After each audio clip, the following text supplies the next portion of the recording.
তিনি যিনি আর্তের ডাক শোনেন যখন সে তাকে ডাকে কাতরভাবে, এবং কে তার দুঃখ দূর করেন।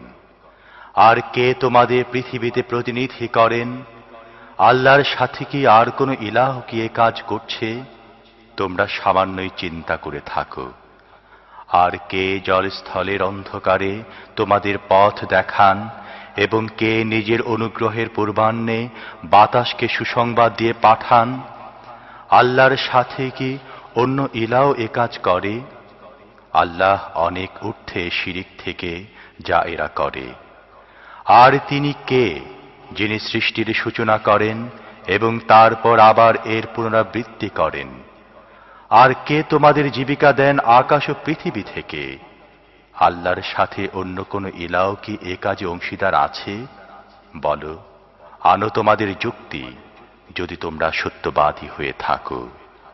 তাদেরকে বলো, আল্লাহ ছাড়া পৃথিবীতে ও আকাশে কেউ অদৃশ্যের জ্ঞান রাখেন না, এবং তারা জানে না কবে তাদেরকে উঠিয়ে নেওয়া হবে, বরং আখিরাতের জ্ঞানই তাদের থেকে হারিয়ে গেছে।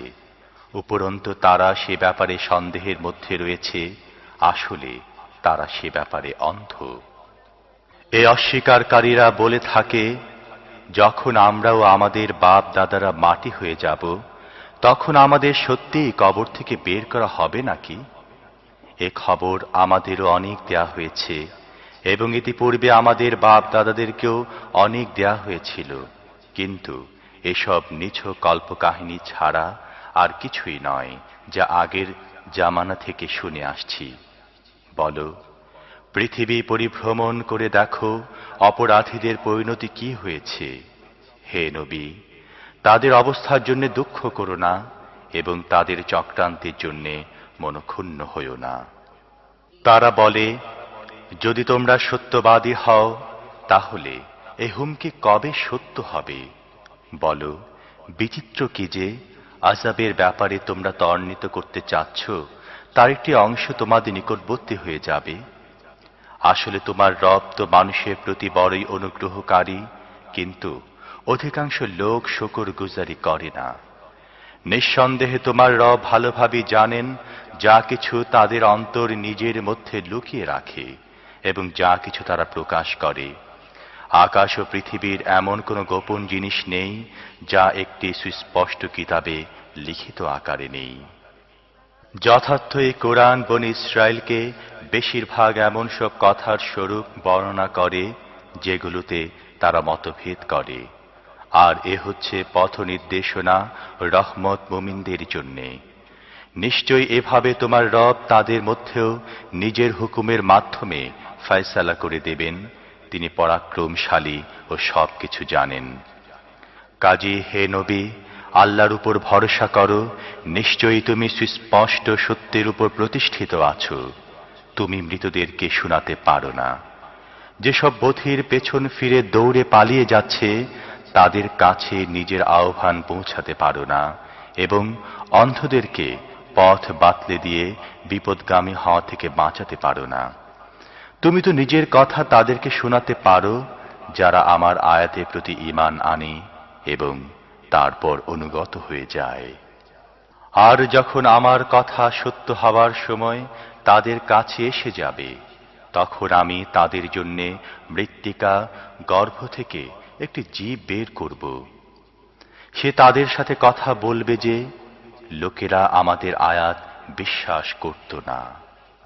আর সেদিনের কথা একবার চিন্তা করো, যেদিন আমি প্রত্যেক উম্মতের মধ্য থেকে এমন সব লোকদের এক একটি দলকে ঘেরাও করে আনব যারা আমার আয়াত অস্বীকার করত। তারপর তাদেরকে তাদের শ্রেণী অনুসারে স্তরে স্তরে বিন্যস্ত করা হবে।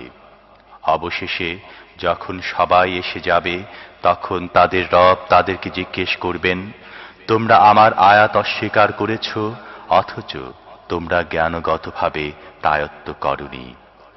যদি এ না হয়ে থাকে, তাহলে তোমরা আর কি করছিলে? আর তাদের জুলুমের কারণে আযাবের প্রতিশ্রুতি তাদের উপর পূর্ণ হয়ে যাবে, তখন তারা কিছুই বলতে পারবে না।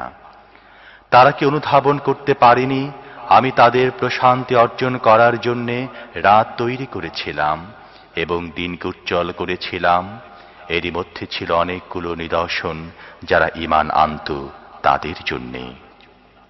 আর কি হবে সেদিন, যেদিন সিঙায় ফুৎকার দেয়া হবে এবং ভীত বিহ্বল হয়ে পড়বে আকাশ ও পৃথিবীতে যারা আছে তারা সবাই, তারা ছাড়া যাদেরকে আল্লাহ এ ভীতি বিহ্বলতা থেকে রক্ষা করতে চাইবেন। আর সবাই তার সামনে হাজির হবে কান চেপে ধরে। আজ তুমি দেখছো পাহাড়গুলোকে এবং মনে করছো ভালোই জমাটবদ্ধ হয়ে আছে, কিন্তু সে সময় এগুলো মেঘের মতো উঠতে থাকবে। এ হবে আল্লাহর কুদরতের মূর্ত প্রকাশ, যিনি প্রত্যেকটি জিনিসকে বিজ্ঞতা সহকারে সুসংবদ্ধ করেছেন। তিনি ভালোভাবেই জানেন তোমরা কি করছো। যে ব্যক্তি সৎ কাজ নিয়ে আসবে সে তার চেয়ে বেশি ভালো প্রতিদান পাবে এবং এ ধরনের লোকেরা সেদিনের বিফলতা থেকে নিরাপদ থাকবে। আর যারা অসৎ কাজ নিয়ে আসবে তাদের সবাইকে অধোমুখে আগুনের মধ্যে নিক্ষেপ করা হবে। তোমরা কি যেমন কর্ম তেমন ফল ছাড়া অন্য কোনো প্রতিদান পেতে পারো? হে মুহাম্মদ, তাদেরকে বলো, আমাকে তো হুকুম দেয়া হয়েছে আমি এ শহরের রবের বন্দেগী করব, যিনি একে হারামে পরিণত করেছেন এবং যিনি সব জিনিসের মালিক। আমাকে মুসলিম হয়ে থাকার এবং এ কোরআন পড়ে শোনাবার হুকুম দেয়া হয়েছে। এখন যে হেদায়েত অবলম্বন করবে সে নিজেরই ভালোর জন্য হেদায়েত অবলম্বন করবে, এবং যে গোমরাহ হবে তাকে বলে দাও আমি তো কেবলমাত্র একজন সতর্ককারী। তাদেরকে বলো, প্রশংসা আল্লাহরই জন্যে, শীঘ্রই তিনি তোমাদেরকে তার নিদর্শনাবলী দেখিয়ে দেবেন এবং তোমরা তা চিনে নেবে। আর তোমরা যেসব কাজ করো তা থেকে তোমার রব বেখবর নন।